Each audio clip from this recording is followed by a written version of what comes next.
Najprej vse čestitke o prijetnem nazivu Viteza poezije. Nam lahko poveš malo, kako je potekal, kako si se prijavil na natečaj in vse, pa proces izbire? Razpis je bil letos že 11-tič, to organizira založba Pivec pa SNG Maribor.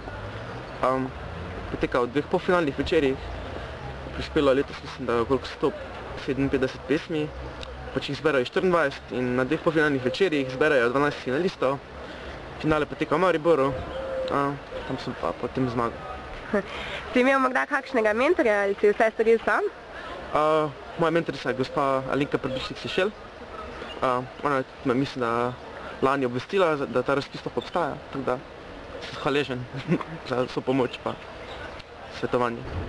Kako dolgo pa že literarno ustvarjaš? Je to tvoj prvi večji dosežek ali si imel že kakšnega prej?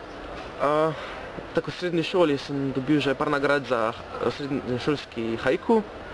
Več pa pišem že iz osnovne šole, ampak to je bil prvi tak večji dosežek. Kaj pa, imaš morda kakšnega vzornika, koga po komer se zgleduješ? Ja, navdihujejo me ne samo pesniki drugi, ampak tudi glasba, film. Kot pesnikov bi pa mogoče izpostavil Edgarja Allana Poea, Baudelaireja. Super, v redu. Hvala.